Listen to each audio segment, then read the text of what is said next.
Hey you guys, it's Nicole and welcome back to my channel. As you guys know, I have over 100 different orchids, and just because I have so many of them, I cannot grow them all on my windowsills, so I grow the majority of them under lights. This one in particular is now in bloom, so I brought it over to my window to display it in my living room.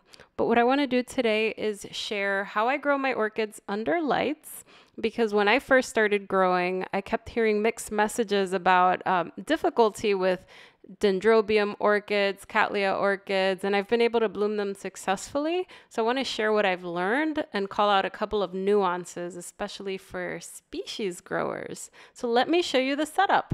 You guys have seen this setup several times before, but this is where I grow the majority of my collection. I grow them under shelves, and I split my collection up into high intensity and more moderate intensity lights. So for my cattleyas and dendrobiums and some of my vandas, I've got 3 strips of light.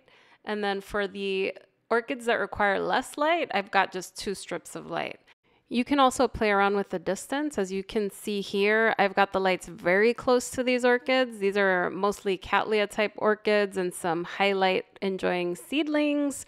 The closer they are to the lights, the more intense it's going to be for them. And I'm finding good results with them this way. Next topic is the length of operation. So I typically run my lights for 14 hours per day during the grow season. So I turn them on at 5 in the morning and they turn off at 7 p.m. at night. I'm making this video because I'm actually going to be throttling that back and making sure that they turn on at 6 a.m., turn off at 7 p.m. And then in another month, I'm going to be turning them on just 12 hours per day. So why is it that I do this?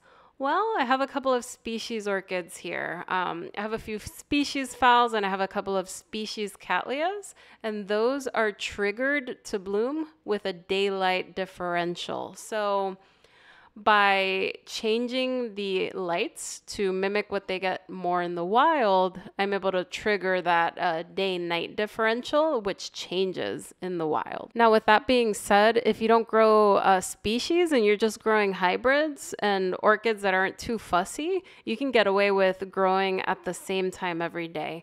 But I think if you have between 12 and 14 hours, that should be sufficient to get you to get your orchids to bloom. If you do have species, though, the day-night differential is going to be very important to make sure that you could trigger the blooms of those species.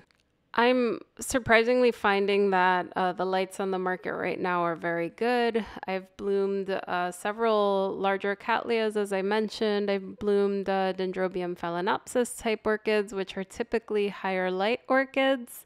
And I've seen a lot of success. So I wanted to share the setup, how long I keep the lights on for, why I change the light for some of my species orchids. I just wanted to make this quick video to show you how I'm growing my orchids under lights indoors, some of the small adjustments that I make to the day length, and how I break it up between intense lights and less intense lights. Play around with the distance from the lights makes a big difference as well.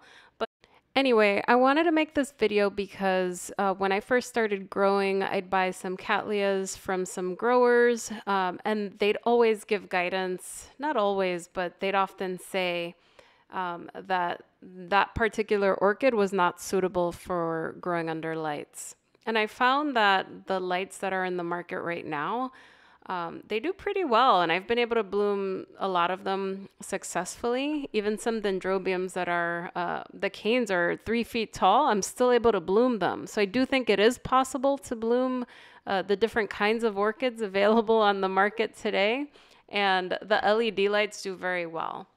This brand in particular is called the Orchid Hobbyist lights, but I've used Monios lights successfully, I've used Keyhung lights successfully. And my mom grows as well, and she uses the Barina lights, and those work really well. She's having similar success. So I'd say separate your grow space out into high intensity, where you give more light to the high light liking orchids and less light to the ones that don't need as much.